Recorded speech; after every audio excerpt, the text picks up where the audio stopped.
Když jsem poprvé projížděl Běloruskem, měl jsem pocit, že Bůh tady zapomněl postavit hory, kopce a údolí. Všude, kam jsem se podíval, byla jen nedozírná pláň posetá malými vesničkami, bažinami a protkaná koryty řek. Po 3 týdnech, které jsem tady strávil, jsem si uvědomil, že Bůh nezapomněl jen na kopce, ale že zapomněl na celou tuto zemi.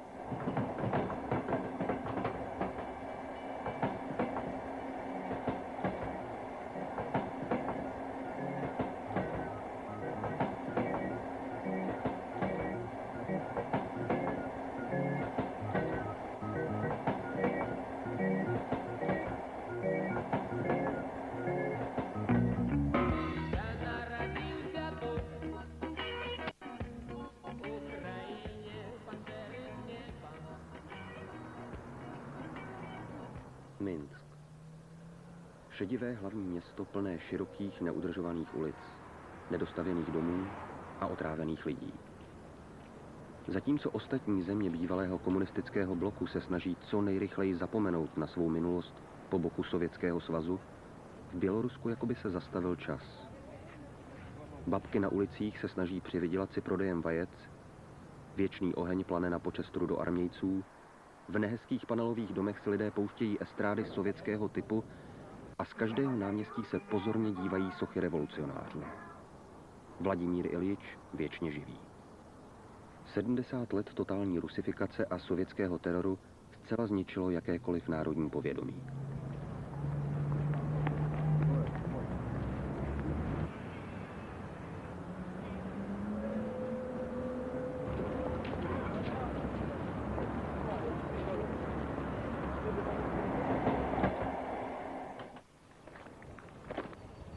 Душэўнае зрушэнне ў народзе робіць гістарычная памяць. Адраджэнне і ў Беларусі, і ў Чэхіі, і ў Польшчы яно пачыналася тады, калі людзі звярталіся да сваёй гісторыі, да сваіх карэнняў, калі яны ўсведамлялі веліч сваёй гісторыі і трагізм сваёй гісторыі. Калі людзі не мысляць гістарычна, яны проста асацыяльныя. Яны не могуць удзельнічаць у палітыцы. Гэта абавязковая ўмова. І от Курапаты гэта месца, якое адлюстроўвае і гісторыю народа, і трагізм. Кожны чалавек, які мае сэрца, ён не можа спакойна з усмешкай глядзець на тое, што было ў Курапатах. І гэта іх абуджае. Zenon Pazňák, předseda konzervativní křesťanské strany Běloruska, historik a archeolog, který se koncem 80. let stal především politikem. Jeden z těch, kteří se snaží znovu vzkřísit běloruské národní cítění. Muž, který posledních 30 let svého života věnoval výzkumu jednoho málem zapomenutého lesa na severovýchodním okraji Minsku.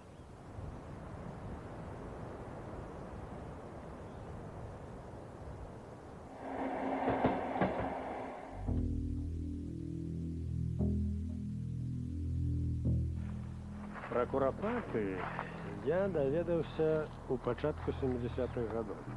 Я жыў у тым раёне і сустракаўся са старымі людзьмі, якія мне паведамілі пра расстрэлы і пра магілы, якія знаходзяцца ў лесе. І вось тады я гэтыя магілы убачыў, пераканаўся, што сапраўды гэта яны ёсць магілы. Але ў 70-х гадах рабіць нейкія даследаванні археалагічныя ці пісаць пра гэта было немагчыма. Гэта па-першае, што арыштавалі б і знішчылі б, што калі б гэтую таямніцу раскрыць, то яе проста знішчылі б. Яе зрабілі б там стадыён, ці возера выкапалі б штучнае, ці там дом пабудавалі б, ці гаражы. І вот гэта ўстрымала мяне ўвогуле ад распаўсюджання гэтай інфармацыі. Яна была маёй таямніцай, ведалі толькі мае бліжэйшыя сябры. Вот Шмагалёў ведаў, там яшчэ некалькі чалавек. Чакалі свайго часу. І вот гэты час настаў, калі пачалася ў Савецкім Саюзе палітыка перабудовы, пачалі асэнсоўваць па-другому мінуласць і пачалі рыхтавацца да 19-й партканферэнцыі. І тады настаў такі час, што ў чыноўнікаў была непэўнасць, як сябе весці. І вот у гэты час я надрукаваў гэты артыкул, дзе раскрыў праўду пра Курапаты. Koncem 80. let se i v Bělorusku začala množit lidová shromáždění, která vyjadřovala nesouhlas s jednotnou komunistickou politikou Moskvy. Na zaplněných náměstích se objevily po desetiletí bolševiky zakázané červeno-bílé běloruské vlajky. Коли представники ЕС виконують 4 патрабаванні, тільки тоді є нейкая магчимасць для гістарычного існавання гэтай партыі. Я назову гэтыя 4 патрабаванні. Першае – гэта асэнсаванне гістарычнага шляху і граху. Другое – гэта пакаянне ў грахах. Трэцяе – гэта суд. Суд над канкрэтнымі злачынцамі, якія знішчалі народ, якія тапталі наших людей, якія створили куропаты. І чацвёртае патрабаванне – гэта адмова ад злачыннай ідэалогіі, ад антычалавечай ідэалогіі. Калі гэта будзе выкана, толькі тады ёсць нейкія перспективy. На сённяшні дзень... Zenon Pazniak se stal jedním z vůdců opozice. Tehdy nemohl tušit, že vzkříšené prapory budou za několik let prezidentem Lukašenkem opět zakázány. Netušil, že nová běloruská nomenklatura nebude mít zájem na vyšetření stalinských zločinů. Nemohl ani tušit, že on sám bude vystaven policejnímu tlaku a na jaře roku 1996 bude nucen uprchnout z vlastní země a žít střídavě v polském a americkém exilu. Живе Беларусь!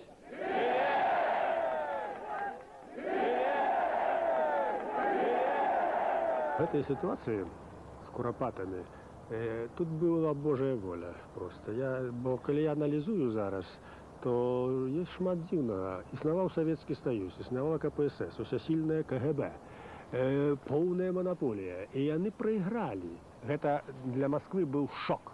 И вот теперь ситуация такая, что увесь час ведется война супроть мяне у пропаганде российской, у коммунистычной, потому что так атрымалася, что мое имя доткнулося двух важнейших пытанняў, двух важнейших злачынстваў российской политики, якія нарабілі на Беларусі.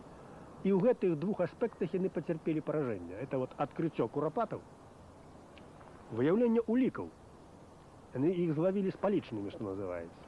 І незалежнасць Беларусі.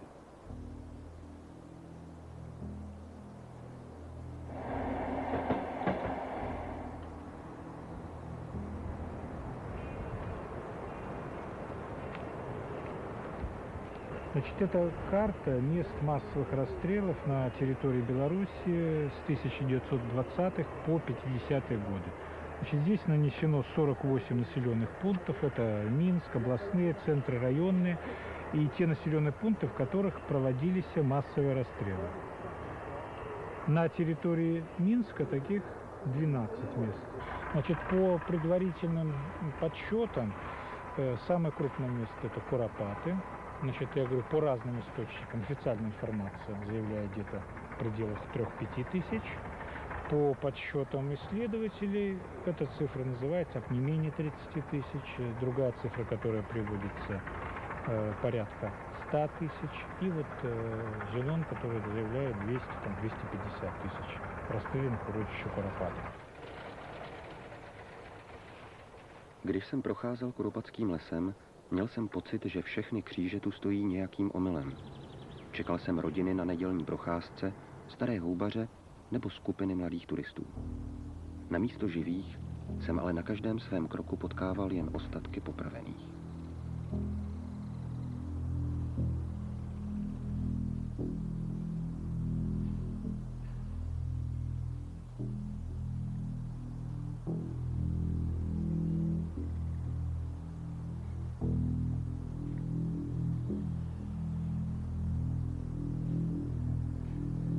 Так от, даследаванне курапатаў папярэднічала размовы з сведкамі. Я составіў свій спісак сведкаў, я з імі пагаварыў, я іх запісаў, я іх сфотаграфаваў. Вот. І потым правёў археалагічныя раскопкі сам папярэдне, і толькі тады быў надрукаваны гэты артыкул, які з'явіўся проста цудам За мяне стала ўся рэдакцыя, там была вялікая барацьба, спынялі паліграфічныя машыны, не давалі друкаваць газету, ЦК КПСС, КПБ, давала загад зняць гэты артыкул, вся рэдакцыя паўстала за мяне, там проста рэвалюцыя была ў рэдакцыі, і гэты артыкул прайшоў. І вот трэба сказаць, што гэты артыкул, вот паведамленне пра курапаты, узварухнула ўсю Беларусь. Это была бомба. Спячае царство прачнулася. Уразіла ўсіх. Гэта я адчуваў сам. Куды я не ездзіў, куды не казаў, людзі усе цікавіліся. І ўсіх гэта ўразіла. І калі мы арганізавалі з моладдзю мітынг у Курапатах 19 чэрвеня, то мы не чакалі, бо была забаронена ўся інфармацыя. Аб'явы не маглі даць. Але ўсё роўна нейкім чынам людзі даведаліся. І прыйшло на край горада больш 10 000 чалавек.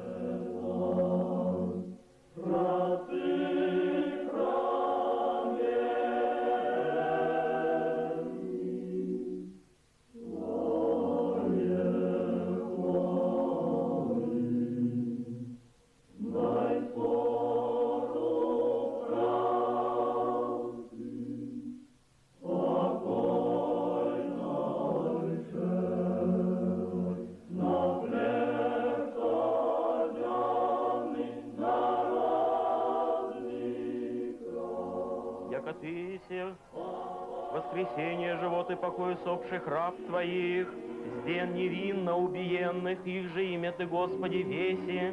Христе Боже наш, и Тебе славу воссылаем, с обезначальным Твоим Отцем, пресвятым и благим и животворящим Твоим Духом, и во веки веков.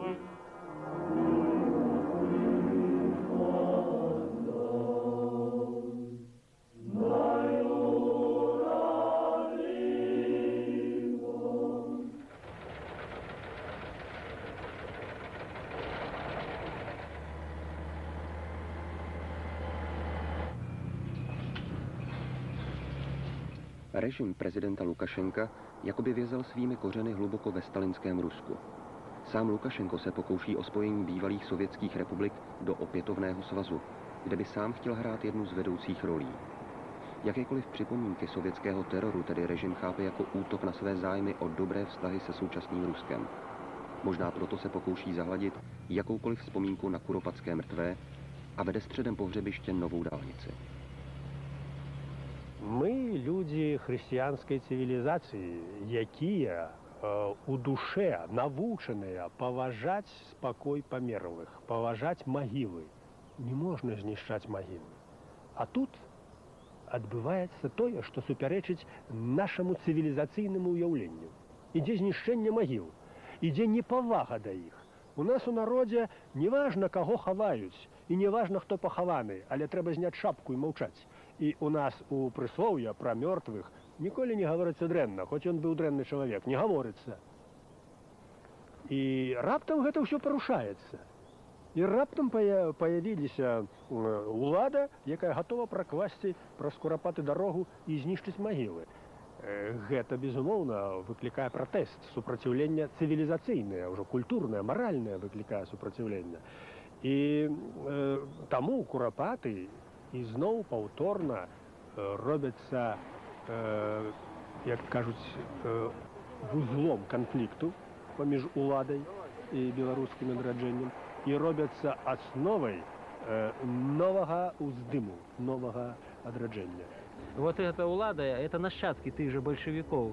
Это ж немагчыма у хрысціянскім свеце, каб на касцях людзей будавалі дарогу. Калі ты тут ведаеш, што тут ляжаць это самае. Перад гэтым улада ў 60-х годах, это савецкая, бальшавіцкая, тут праклала. Там вот далей это самае, самасваламі вывозілі косці. Ёсць сведкаў шмат гэтаму, разумееце? Там самыя вялікія таксама пахаванні былі. На тым баку яшчэ ёсць магілы.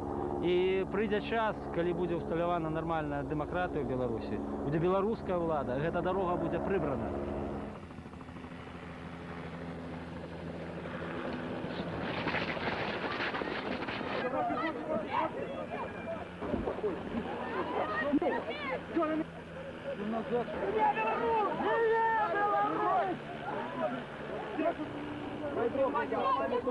Беларусь!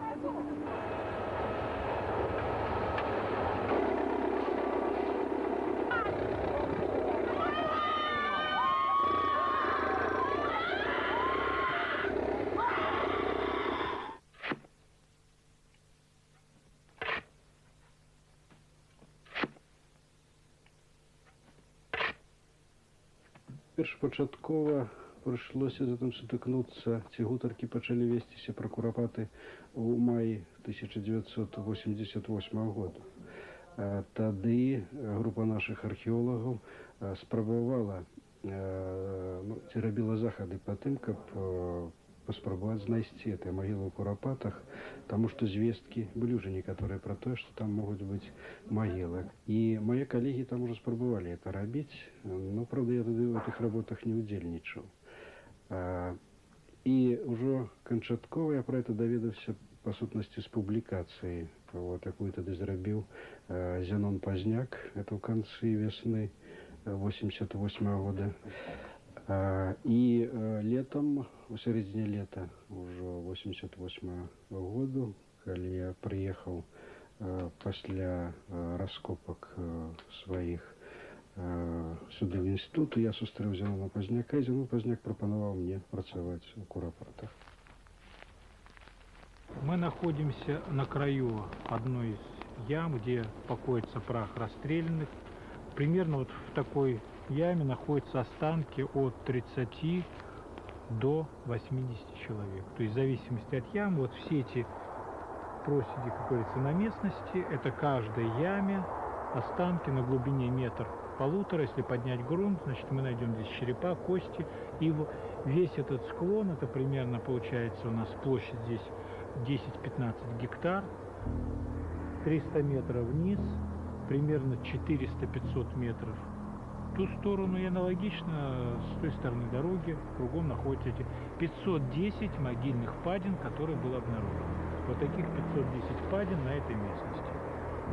И вот исходя из этого осуществлялся просчет, что, допустим, если в среднем в одной впадине 60 останков, то исходя из того, что умножив 60 на 510, получается, что примерно здесь не менее 30 тысяч.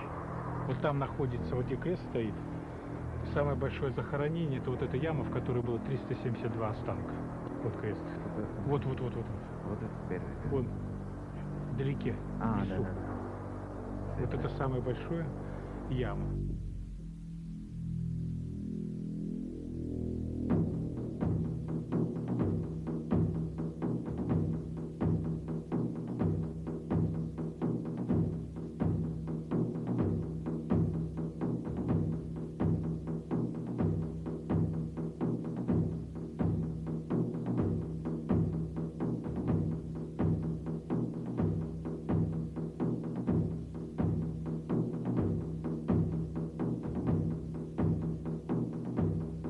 Па-першае, трэба сказаць, што адчувалася вельмі вялікая напружанасць тады падчас працы. Так? Мы разумелі, што праца надзвычай такая незвычайная, так? І надзвычай адказная. Таму мы кантралявалі кожны свой крок і кантралявалі іншых, хто быў каля нас. Так і было цяжка працаваць. Калі гаварыць пра тое, што там знайшлі, то тады мы раскапалі 6 магіл. Вось, і мне прыйшлося капаць 2 магілы. І адна з іх, это была 5-я магіла. Это магіла, дзе пахавана было надзвычай многа інтэлігенцыі, хутчэй за ўсё. І чаму? Таму што там было многа акуляраў, і было многа алоўкаў, і блакнотаў. Акрамя таго, вот эта магіла была яшчэ магіла, дзе былі расстраляны людзі, в асноўным выхадцы, хутчэй за ўсё, з заходняй Беларусі. І, магчыма, былі сярод іх і палякі таксама. Магчыма, это былі людзі, многія з іх яшчэ і з прыбалтыйскіх рэспублік. То есть стралялі недзе пасля 1939 года у эту магілу. А так, асноўныя знаходкі, якія былі, акрамя астанкаў і касцей і рэштак адзення, Это, конечно, были речи особистые людей. Это были кубки, щетки зубные, это были портмоне, кошельки там, с монетами, с іншими паперками нейкими. І все гэта ў цэлым былі рэчы такого типу, як медальёны, затым рэшткі нейкіх значкоў і так далей. І увесь гэты набор рэчаў дазваляў вельмі дакладна гаварыць пра дату, калі вот это все адбывалася, так. І мы адназначна тады уже адразу выяснялі, што гэта адбывалася вот на канцы 30-х гадоў, то есть да пачатку вайны.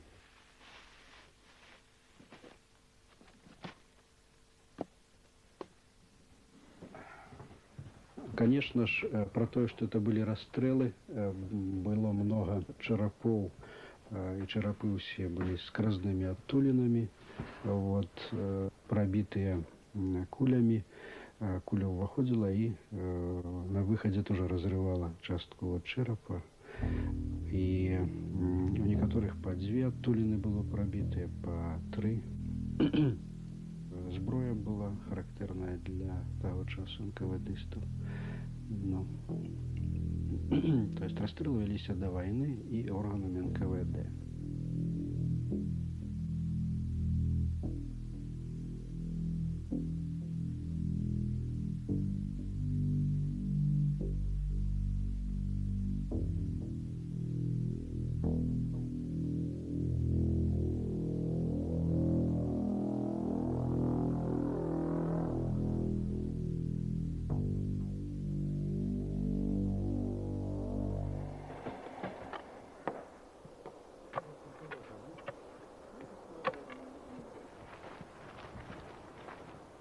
Вот мы уже 3-й год запар будуем народный мемориал, устанавливаем крыжи, прибираем лес, где лежат наши покутники.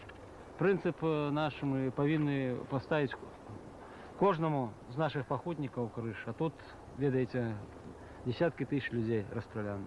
Вот такая наша задача. Это христианская просто традиция, и кожна душа человека, покутника расстрелянного тут повинна быть воссоблена в крыжи. Мы створяем наш белорусский народный мемориал, закатованным российскими большевиками. Так, ну как, нормально. Не так. Там глянь з того боку.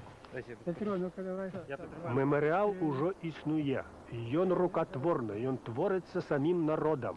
Самі людзі, якія згубілі сваіх блізкіх, якія былі расстраляны, ставяць гэтыя крыжы за памяць за расстраляных.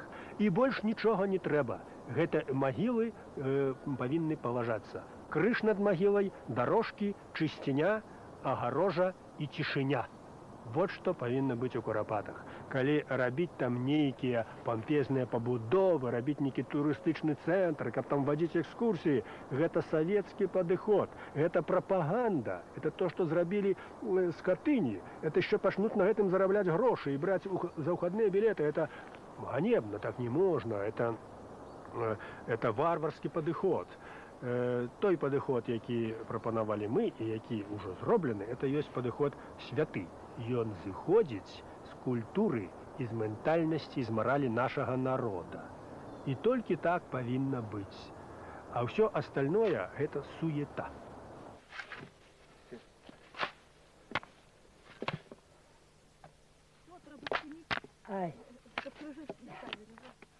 Я ведаю, что один из моих дядьков расстрелян менавіта тут.